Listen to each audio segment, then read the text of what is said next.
We appear to have a number of things emerging which need to be explained.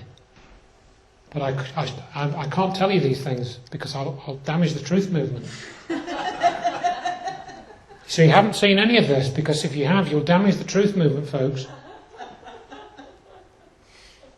Seriously.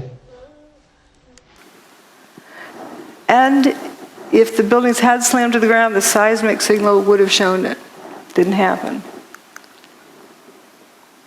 Michael Ober said, I don't remember the sound of the building hitting the ground. Somebody told me it was measured on the Richter scale. I don't know how true that is. If the building's hitting the ground that hard, why do I not remember the sound of it? It's amazing. And somebody who worked in the 27th floor decided to go home because he wasn't going to get anything done that day. Went down to the ferry terminal, the south end of the island, and some idiot, they thought, came running up and said, the tower just collapsed. And that's ridiculous. They didn't hear it. They didn't feel it. When they walked past the tower, it looked like it was in good shape. Well, I think I know why it didn't make a sound. That part of the building doesn't make a thud when it hits. Dust gradually settles, and that's a lot of dust. This is an earthquake that happened earlier that year, in January of 2001, in Manhattan. So we know that the bedrock that the tower sat on can carry a seismic signal. But here's what Tower 1, the signal it made. Notice the difference in the quality. This is very high frequency. The lines are very closely spaced compared to this. Also, it has this, I call it the snout leading up to the big signal. It has that leading portion, which is the primary wave. The P wave arrives first, and then the secondary wave arrives.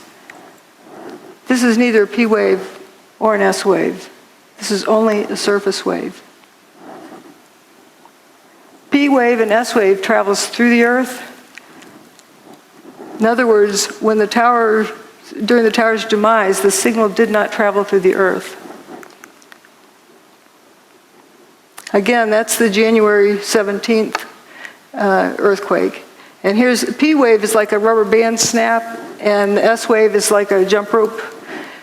And the rolling surface, like getting up off a mattress in the morning, the mattress springs back up. If you remove two 500,000-ton buildings, you're going to create a surface wave. But it only lasted 8 seconds.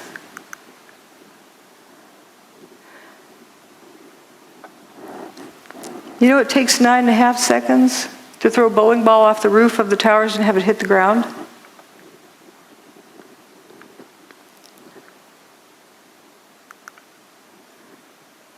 So how can this be?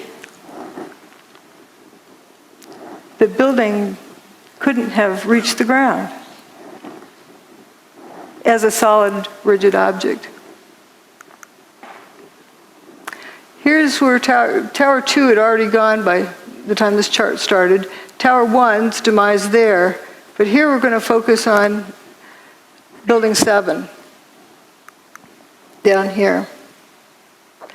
There was an earthquake in the Fox Islands up by the Aleutian Islands, and that's what the mess is after that. But where this vertical red line is, there's no seismic event that shows up at this scale. Nothing that stands out from background noise.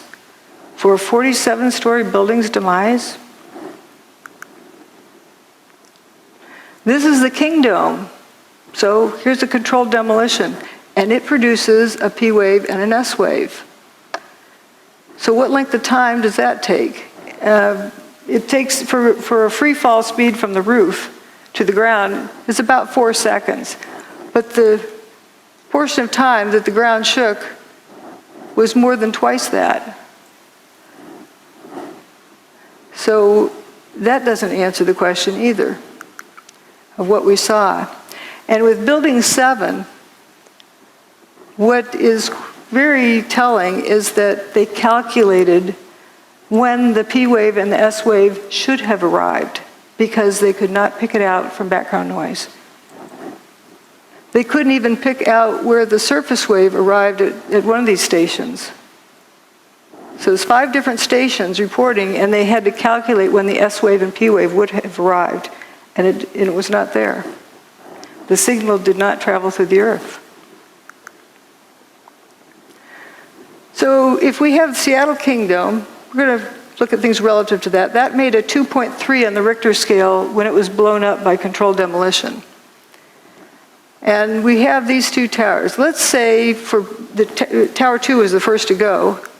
So if we turn it to dust, all but the bottom 16 stories, and then drop a 16-story building to the ground, we record approximately the same seismic signal as what was recorded on 9/11. Just pretend this rest doesn't exist. And for Tower 2, if you turn it into dust above the 20th story and just drop a 20-story building to the ground, you get the seismic signal that was recorded. And for Building 7, it's all but the bottom 2.5 stories. Where's the rest of the building? Makes it 0.6 on the Richter scale. That's like a jackhammer. It should have sounded like it was raining dump trucks.